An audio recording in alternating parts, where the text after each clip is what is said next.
Очень скоро наступит месяц Рамазан. Осталось 47, меньше 50 дней. И это возможность для нас, милость Аллаха Субхану ва Тааля, о которой большинство из нас, как кадр, достоинство или возможность, ценность этого мы не понимаем. И сподвижники пророка, саллаллаху алейхи вассалям, как приводится, после окончания Рамазана полгода просили у Аллаха Субхану ва Тааля, чтобы Аллах принял все благие деяния, которые мы совершали, и следующие полгода просили у Аллаха Субхану ва Тааля, чтобы они дожили до следующего Рамазана. Сколько братьев, даже из нашей мечети, которые с нами прошлый Рамазан провели, и которых сегодня нет между нами, среди нас, которые уже у Аллаха Субхану ва Тааля получают либо награду, либо наказание. И то, что, возможно, осталось еще чуть меньше 2 месяцев, кому-то и не будет дано дожить до этого месяца. И это милость Аллаха Субхану ва Тааля, это возможность. Как приводится, Тальха ибн Убайдулла приводит о том, что были 2 человека из племени Куда. И один из них был инициативным, постоянно участвовал где-то в каких-то действиях мусульман и погиб в одной из битв. Второй был менее инициативным и умер своей смертью через год. То есть один умер, который на джихаде был, защищая ислам, погиб, второй умер через год. И Тальха ибн Убайдулла говорит: один раз я увидел во сне, как я стою перед воротами рая. Вначале позвали того, кто умер своей смертью, то есть через год. Затем этот человек опять вышел из рая и позвал того, кто умер шахидом. Затем он вернулся и сказал: возвращайся, твое время еще не настало. То есть Тальха ибн Убайдулла увидел это во сне. Он проснулся и рассказал некоторым из своих друзей. И это дошло до пророка, саллаллаху алейхи вассалям. И люди удивились, то есть человек шахидом умер, это человек на год позже, но он раньше попал в рай. И пророк, саллаллаху алейхи вассалям, сказал: чему вы удивлены? У посланника Аллаха, говорит, один был инициативный, но зашел в рай позже, чем тот, который умер через год. На что пророк, саллаллаху алейхи вассалям, сказал: а разве тот не прожил после этого года? То есть после смерти первого еще год прожил. Я сказал: да, я Расулюллах. Он сказал: а он разве не застал Рамазан? Разве не постился, не совершал молитвы и разве не сделал за этот год столько-то и столько-то поклонов? Сподвижники пророка, саллаллаху алейхи вассалям, да. И пророк, саллаллаху алейхи вассалям, сказал: поэтому разница между ними, как и между небом и землей. Дожить до Рамазана – это милость Аллаха Субхану ва Тааля. Провести месяц Рамазан, то есть дожить и прожить этот месяц Рамазан – это милость Аллаха Субхану ва Тааля. Даже из этого хадиса мы видим, то, что человек может подняться еще выше. Вопрос в другом. Аллах оказывает нам эту милость. Сможем ли мы воспользоваться этим? У нас, альхамдулилля, братья, есть, у них хорошее такое определение есть Рамазана. Говорит, время сенокоса. Вот кто жил в деревне, я сам родился, вырос в городе, но каждое лето мы в деревню приезжали, поэтому что такое сенокос, я хорошо знаю. Вот время сенокос, когда день решает, как дальше всю зиму соберем, то есть день. Потому что дождь, сено испортилось, там буквально часы, дни, они решают все. Будет ли у тебя сено, либо его не будет. Потому что проспал один день, пошел дождь, все сено испортилось. И вот это время, эти 30 дней, каждая минута, каждый час важен. И вот мы можем за эти 30 дней возвыситься, подняться в глазах перед Аллахом Субхану ва Тааля, либо просто потерять это время и быть в убытке. И естественно, как и к сенокосу, человек, если он как начнет сенокос, он начнет искать косу, вилы, сарай начнет строить, он не успеет. Также и к Рамазану человек должен готовиться заранее. Так что Рамазан завтра, все, давайте начинаем готовиться, что нам нужно. Нет. Мы должны готовиться заранее, подготовить все, чтобы с первого дня Рамазана уже, потому что пока раскачаемся, уже 15 дней проходит. Но обычно так и бывает. Начинается Рамазан, пока в колею вошли, уже 10 дней Рамазан. То есть 10 дней мы просто впустую или не получили 100% от этих дней. Поэтому имамы говорили, ученые говорили, тот, кто готовится к Рамазану, сражается с шайтаном. А тот, кто не готовится, попадает в его ловушку, он уже проиграл. Он попал в его ловушку, потому что шайтан старается. Поэтому имамы сказали, есть несколько шагов, несколько причин подготовиться к Рамазану. Первое из которых – намерение. Все начинается с намерения. И вот сейчас заранее мы должны вознамериться, что мы хотим от этого месяца. Иншаллах, если мы доживем до Рамазана, что мы хотим? Прочитать весь Коран, либо прочитать его 2 раза. Все таравихи прочитать в мечети с имамом. В какой мечети? Будет ли там хатам, не будет.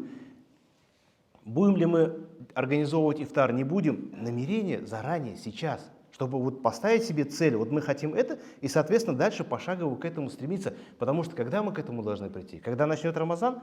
Но мы не успеем. Так же, как мы начнем вилы готовить, когда начнется сенокос, мы не получим то, что могли получить, если, как бы, опять же, правило, да, готовь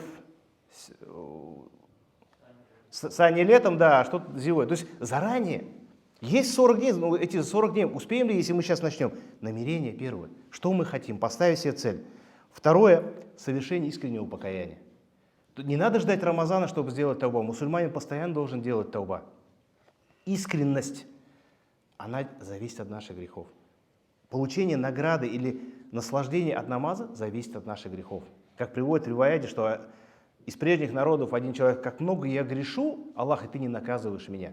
Ему было сказано: как мы тебя много наказываем, но ты даже не замечаешь этого. Ты потерял сладость молитвы. Зачем ждать Рамазана, чтобы сейчас сделать тауба, чтобы нам легче было читать намаза, легче было читать Коран? Если мы грешим до последнего, а потом, как приводят, почему, говорит, вот мы же обещание пророка, саллаллаху алейхи вассалям, то, что шайтаны будут закованы в цепи.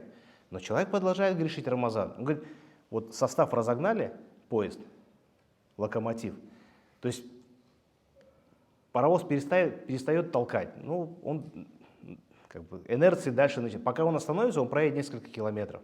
Также и мы привыкли грешить. Рамазан начался, шайтан нас васвасан делает, то есть нас не сбивает, а мы продолжаем по инерции продолжать. Чтобы вот этот состав остановился, нужно тормозить уже сейчас, здесь. Поэтому вот здесь уже надо просить у Аллаха субхану прощения, тауба, через истихфар, чтобы Аллах субхану очистил наши сердца, и нам было легче поститься, читать Коран, читать намазы. Третье, составить для себя список, план, что мы хотим.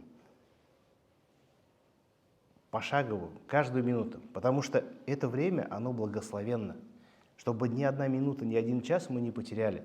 Если у нас есть план, который написан, нас не отвлекает ничего. Мы знаем, что вот нам нужно вот это. То, что если я хочу прочитать хатам, я каждый день должен 20 страниц прочитывать. У меня здесь записано, прочитать 20 страниц. Либо по 5 страниц после каждого, или по 4 страницы после каждого намаза. Либо по 10 страниц полдня. Планировать, записать это. Также, четвертое, подготовиться к Рамазану физически. Быть готовым сейчас, если какие-то болезни есть.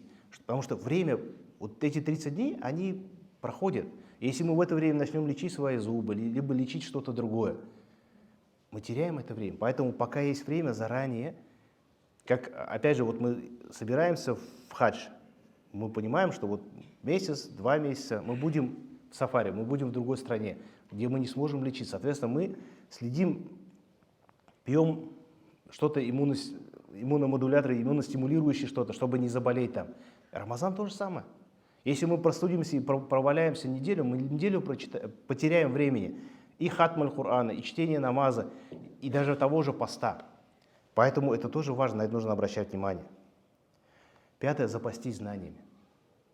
Не сидеть в первый день Рамазана, как держать пост, что можно, что нельзя. Заранее есть время читать книги, читать статьи, слушать лекции. Готовиться, это является обязанностью. Перед тем, как мы какое-то дело начинаем, мы должны изучать его, знать, о чем пророк, саллаллаху алейхи ва саллям, сказал, какие деяния более вознаграждаем в этот месяц. Потому что 30 дней прошло, потом, вот если я вот там бы сделал, я бы получил бы больше награды. А что тебе мешало заранее взять, прочитать все достоинства? Сколько получит человек, который поможет брату мусульманину? Сколько получит тот, кто накормит брата мусульманина? Вот к этому нужно сейчас готовиться, пока еще есть время. Шестое, рассчитайтесь долгами. То есть у нас есть какие-то долги, не обязательно финансовые, по работе, какой-то проект не доделал. Это нужно сейчас заделать, чтобы в Рамазан уже не отвлекаться на это.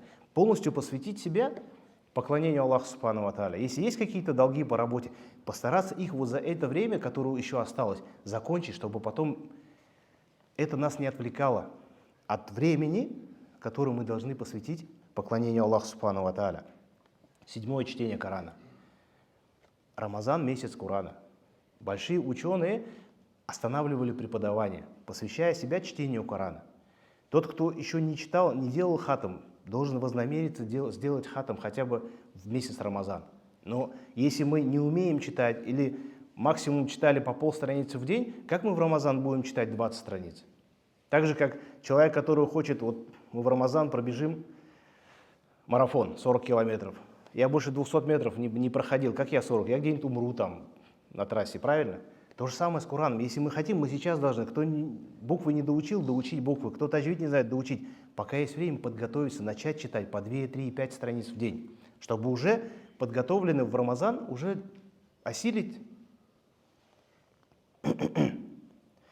8.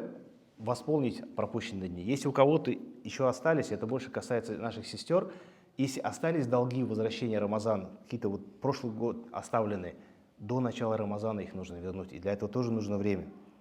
9. Имамы советуют, ученые советуют взять отпуск. Либо сейчас где-то отработать, чтобы получить отгул хотя бы последние 10 дней Рамазана. Чтобы хотя бы 10 дней Рамазана, либо в ихтикафе в мечети, либо просто больше. Потому что хотим, желание есть. Альхамдулилlah, ладно, как бы мы работаем в мечети. Мы можем позволить. Человек, который работает где-то на заводе, либо на фабрике, ему всю ночь простоять в намазе и потом утром пойти на работу, тяжело. Но все мы хотим хотя бы последние 10 дней Рамазана не просто таравих прочитать, но и прийти киямуль лейль почитать. Или хотя бы ночью посидеть в мечети, почитать Коран. Но для этого нужно, чтобы днем отдохнули. А если у нас день работы, мы это не можем себе позволить. Поэтому есть пока возможность где-то, работая в выходные, взять отгула на эти последние 10 дней. И об этом тоже нужно думать заранее. 10. Также обратить внимание на меню, которое мы будем, то есть в Рамазан кушать. Заранее все это купить, чтобы потом не тратить время на хождение по магазинам и по базарам. И здесь тоже нужно отметить такую вещь. У нас такая традиция, что вот ифтар, это обязательно, чтобы 5 или 10 блюд. Это вот у нас получается так, что в Рамазан мы едим больше, чем в обычное время. Потому что у нас ифтар, потом ночью мы еще догоняемся, еще обязательно сахар, без сахара, как мы потом еще в следующие 8 часов будем уразу держать. И получается так, что наши сестры, мамы, жены, они вот весь день на кухне сидят. Но они тоже хотят читать Коран, они тоже хотят, без сомнения, они получат награду за то, что они кормили. Но у них тоже есть желание почитать Коран, посидеть, почитать намазы. И поэтому мама говорит, ураза это не только вот голодать, но в то же время немножко упрощать и нашу еду. Не 15-18 блюд. Что-то простое. Пусть и наши желудки тоже отдохнут немножко. Потому что это тоже полезно, когда мы на простую еду пьем. Если посмотреть на сподвижников пророка, саллаллаху алейхи, на пророка, саллаллаху алейхи вассалям, у них ифтар был это финики, вода, но может быть мясо. Или хлеб грубого помола. А у нас, если на столе нет 5 или 8 видов пищи, что-то как-то плохо подготовились к ифтару. Поэтому и для сестер, мам, дочерей это будет проще. У них появится время почитать Коран. И наши желудки немножко отдохнут. 11. Провести Рамазан с детьми. И для этого тоже нужно готовиться заранее. Очень хорошая традиция, когда делают для детей из Рамазана праздник.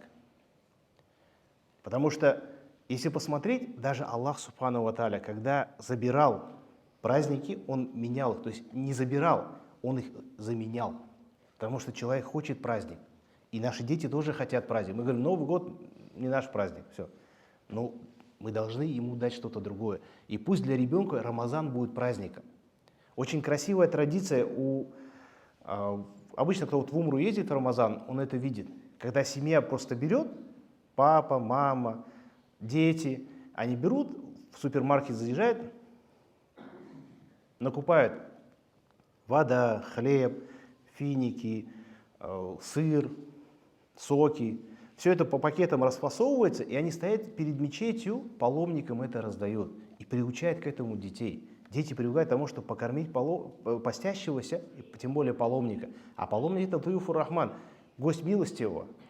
И дети вот в этом растут. И был такой возможно, кто-то возьмет себе на вооружение. Один родственник, Они сделали так, что вот Рамазан 30 дней, и каждый день Рамазан дарит ребенку подарок. И дети вот держит он розу, не держит, читает он Коран, не читает, но для него Рамазан каждый день дает маленький подарок, там, типа из киндер-сюрприза какой-то маленький подарок, и они ждут этот месяц.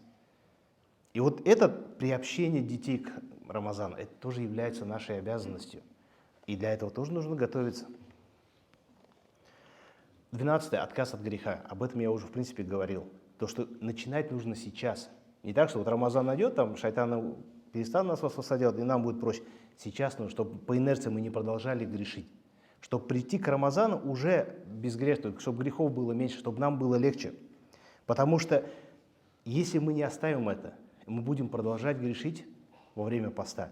А пророк, саллаллаху алейхи вассалям, сказал: пост того, кто не оставляет ложь, сквернословие, ложные клятвы, Аллах в этом не нуждается. Аллах не нуждается, чтобы он постился. То есть наши грехи, они аннулируют ту награду, которую мы можем получить. То есть, с одной стороны, да, человек, который год прожил после смерти шахида, постился и получил дараджа, как между небом и землей. И мы можем вот это дараджа потерять по причине того, что просто не будем ограничивать свой язык, будем продолжать полоскать, гайбат рассказывать, чью-то честь задевать. Там много причин, которые будут уменьшать награду, которую Аллах Субхану ва Тааля обещает. Но это опять же в наших руках, которую мы должны сейчас стараться. И опять же вопрос щедрости. Мусульманин должен быть щедрым. Пророк, саллаллаху алейхи вассалям, был щедрым. И еще больше он был щедрым именно в месяц Рамазан. Поэтому это тоже вот для себя поставить цель. Вот в этот Рамазан проведу ли я ифтар, помогу ли я кому-то с чем-то, накормлю я кого-то постящегося либо нуждающегося. Это тоже нужно сейчас запланировать, приготовить и сделать. Даже если Аллах Субхану ва Тааля не сужден, нам не дал, нам не суждено дожить до Рамазана, у нас будет намерение. Будет намерение, за которое Аллах Субхану ва Тааля обещает награду. Как опять же пророк, саллаллаху алейхи вассалям, сказал о 4 видах людей, да? Резюмируя, человек, который имеет возможность деньги, он тратит на пути Аллаха, и второй сказал: если бы у меня была возможность, я бы также тратил его на пути Аллаха. И пророк, саллаллаху алейхи вассалям, сказал: они равны. То есть, если у нас будет намерение все это сделать, и если даже мы не доживем, иншаллах, Аллах Субхану ва Тааля сделает нас среди тех, кто это сделал.